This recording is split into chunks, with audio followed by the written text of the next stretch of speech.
जामवंती की पुत्री खेल रही थी। उनके राज्य में एक राजा और रहता था, सत्राजीत। सत्राजीत के भाई थे प्रसेनजीत। सत्राजीत ने एक दिन सभा बुलाई थी, तो उस सभा में सभी बड़े बड़े राजा विराजमान थे। उसी सभा में मेरे गोविंद भी विराजमान थे। सत्राजीत एक सेमंतक मणि को और धारण करके और सभा में बैठा हुआ था, तो उसका प्रकाश इतना देती थी कि अंधेरे में भी वो उजाला कर देती थी। महाराज भगवान ने कहा कि हे सत्राजीत, तुम इस मणि को हमें दे दो, क्योंकि ये लोक हित के लिए, मैं स्वयं के लिए नहीं। इससे पूरे राज्य का संचार होगा। ये तुम्हारे काम की नहीं है, इसे आप हमें दे दो। क्योंकि मणि प्रतिदिन 8 बार सोना देती थी। महाराज सत्राजीत ने कह दिया कि नहीं, मैं आपको ये मणि नहीं दे सकता। आप तो मांगने के लिए बोल रहे हो भगवान, ये मैं आपको नहीं दूंगा। भगवान ने कहा कोई बात नहीं भैया, आपकी वस्तु है, किसी से जबरदस्ती थोड़ी है। कोई देना चाहे तो, नहीं देना चाहे तो। भगवान सभा से चले गए। एक दिन सत्राजीत के भाई प्रसेनजीत उस मणि को लेकर के और जंगल की ओर निकल जाते हैं, घूमते घूमते।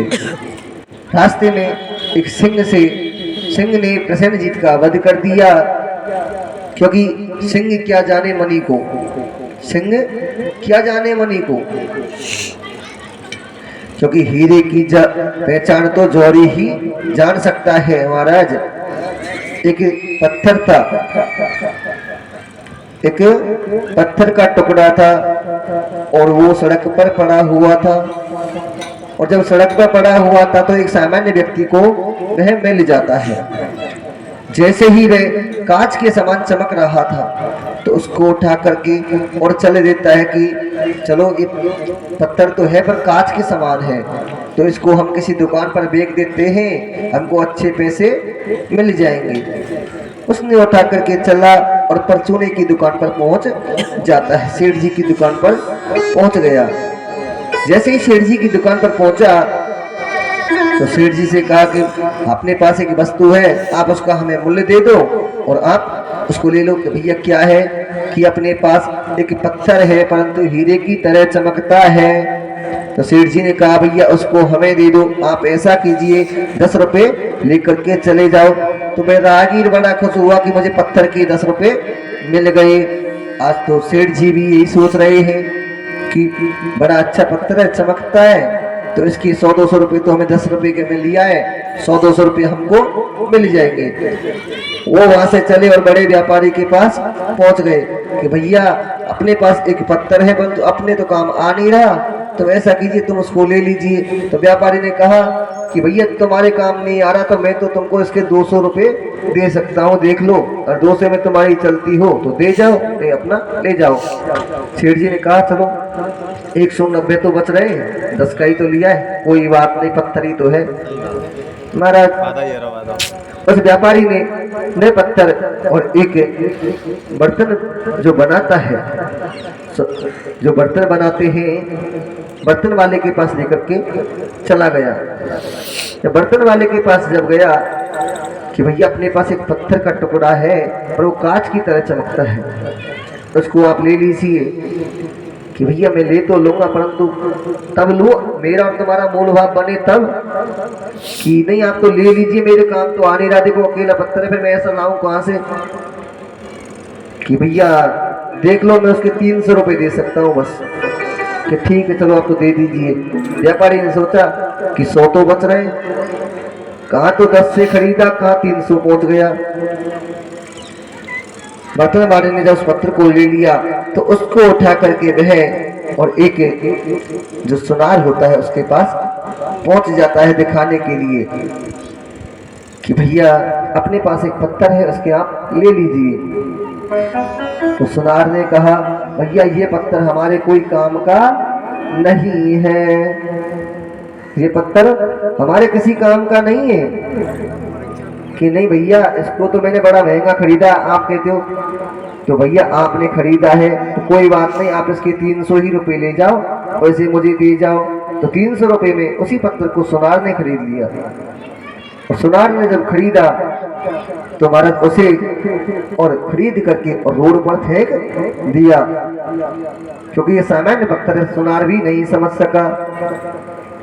क्यों ना उसी पत्थर को उठा करके और एक फिर राहगीर चलने वाला और झोड़ी को दिखाने के लिए पहुंच जाता है कि भैया एक सुनार ने इस पत्थर को फेंक दिया था, मैं चलता हुआ आ रहा था, मैंने सोचा कुछ वजन दे करके अपना कुछ कार्य चल जाएगा, कुछ पैसे मिल जाएंगे, चलो अपने कुछ काम आ जाए।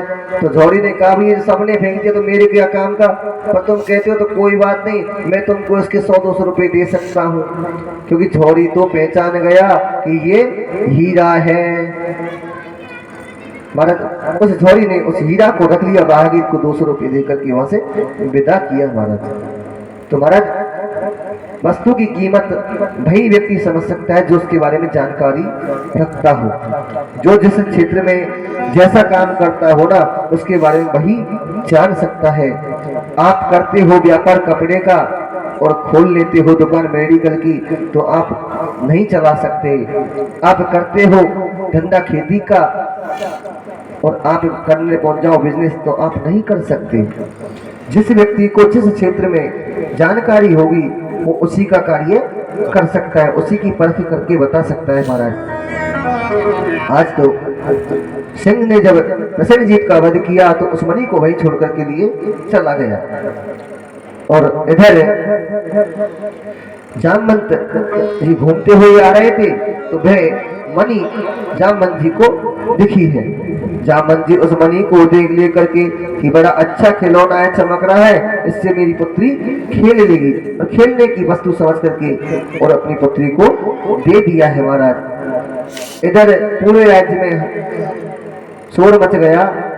सत्राजीत ने कह दिया कि मेरे भाई नहीं मिल रहा है, मेरे भाई का वध द्वारकाधीश ने करवा दिया है। उसने तो सिर्फ 1-2 लोगों से अपने ही राज्य में कहा, परंतु वह बात सुबेद तक और मेरे गोविंद के कर्णों तक पहुंच गई महाराज। इधर अब तो भगवान ने कहा कि मैं चोरी का कलंक सह गया, सब कुछ और कोई जिसने मुझे जो नाम दिए वो सब गया सह लिया, परंतु जब मैंने चोरी की नहीं और किसी की हत्या नहीं की उसके बाद मुझे ये नाम मिल रहा, तो इस अपयश को तो हटाना ही पड़ेगा। आज तो कन्हैया सत्राजीत को साथ लेकर के और गए हैं, तो रास्ते में प्रसेनजीत का सर मिला तो उसके आगे और सिंह के पद चिन्ह मिले हैं। तो उन चिन्हों पर चलते हुए एक गुफा के अंदर प्रवेश कर जाते हैं। जैसे ही गुफा के अंदर प्रवेश किया तो उस गुफा में जामवंत की पुत्री जामवंती उस मणि से खेल रही थी। तो भगवान ने कहा कि हे देवी ये मणि हमें आप दे दीजिए। तो जामवंती ने कहा कि पिताजी ये कोई महापुरुष आए हैं और हमसे हमारा ये खिलौना मांग रहे हैं। तो जामवंती ने कहा कि कौन है जो मेरी पुत्री से मणि को मांग रहा है कि हम द्वारकाधीश हैं और आप हमें ये मणि दे दीजिए, आपके काम की नहीं है भैया। तो भगवान से जामवंत जी ने युद्ध किया और युद्ध करते करते दोनों जब नहीं हारे हैं तो जामवंत जी समझ गए कि ये कोई और नहीं तो स्वयं परमात्मा है, मेरे राम है। तो आज तो भगवान ने उनको राम रूप में दर्शन दिए, उनकी इच्छा पूरी की महाराज। इधर जामवंत जी ने कहा कि हे भगवान मैं आपको मणि कैसे दूं, क्योंकि इस मणि को मैं मेरी पुत्री को सौंप चुका हूँ। हाँ एक उपाय तो हो सकता है, यदि आप मेरी पुत्री का विवाह पुत्री का हाथ अपने हाथ में थाम लो तो ये क्योंकि पुत्री की वस्तु है, ये दे दे नहीं दे तो मैं पुत्री आपको सौंप दूंगा। तो जब पुत्री आपकी हो गई तो मणि भी आपकी हो जाएगी महाराज। आज तो भगवान के साथ और जामवंती का भी विवाह किया है महाराज। जामवंत जी